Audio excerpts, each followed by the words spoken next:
Morning sir. இன்னைக்கு டே ஃபுல்லாக உங்கள் எல்லாரோடையும் நான் டைம் ஸ்பெண்ட் பண்ண போகிறேன். 2-3 இடத்துக்குலாம் நான் போக வேண்டியது இருக்குது. உங்கள் எல்லாரும் நான் கூட கூட்டிகிட்டு போக போகிறேன். கொஞ்சம் டைம் கொடுங்க, ரெடி ஆகிட்டு வந்துடுறேன்.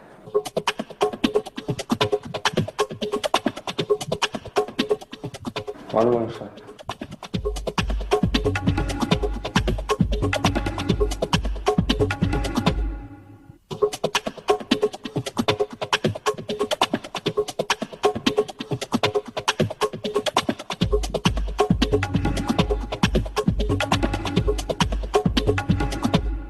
ஒரு ஆர்டிஸ்ட்டுக்கு ரொம்ப முக்கியம் வந்து அவருடைய ஃபிசிக் தாங்க. அதனால் டெய்லி இல்லைனா கூட ஷூட்டிங் இல்லாத டேஸ் இந்த மாதிரி ஃப்ரீயாக இருக்கும்போது லைட்டாக இந்த மாதிரி எக்ஸசைஸ் பண்ணிக்கிறது. எனக்கு வந்து இந்த பிரியமுடன் படம் பண்ணும்போது ஒரு ஸ்லிப் டிஸ்க் ப்ராப்ளம் ஒன்று வந்தது. அதனால் வந்து அதுக்கு முன்னாடி வரைக்கும் இந்த ஹெவி வெயிட்ஸ், இந்த ராடு தூக்குறது அதெல்லாம் பண்ணிட்டு இருந்தேன். அப்புறமா தான் டாக்டர்ஸ் அட்வைஸே வந்து ஹெவி வெயிட்ஸ் தூக்கக்கூடாது, அதனால் லைட்டாக இந்த மாதிரி டம்பிள்ஸ் வச்சுக்கிட்டு அப்படியே பண்ணிக்கிறது. ஓகே.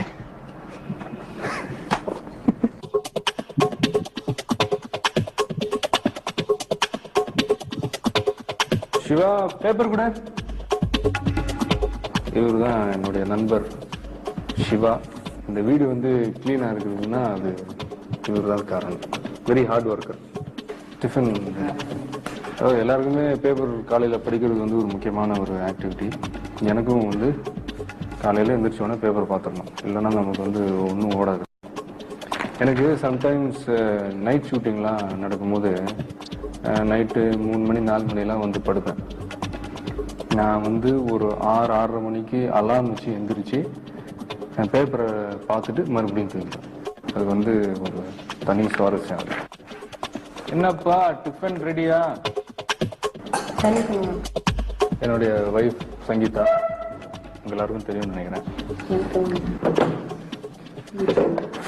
என்னம்மா? எனக்கு தோசை சாப்பிடணும் போல இருக்கு. தோசை ரெடி பண்ணிட்டுமா? இரு, நானே சொல்றேன். வாங்க தோசை சொல்லலாம். இன்னும் கொஞ்சம்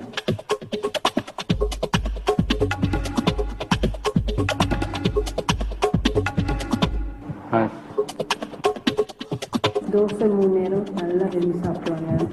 அப்புறம் பிரியாணிலாம் நல்லா இறங்கும். நாளைக்கு லஞ்சுக்கு பிரியாணி பண்ணுறேன்னா நைட்லேருந்தே ஸ்டமக் காலியாக இருக்கும். சாயந்தரம் 6-7 அப்புறம் க்ரோஷரி பண்ணிட்டு இருக்காங்க. எல்லாம் எங்கள் கூட இருப்பாங்க, டின்னர் கூட்டிகிட்டு போவாங்க. வீட்லேயே அப்படியே டைம் ஸ்பெண்ட் பண்ணுவாங்க. நான் எல்லா படங்களும் பார்ப்பேங்க. Comedy, action,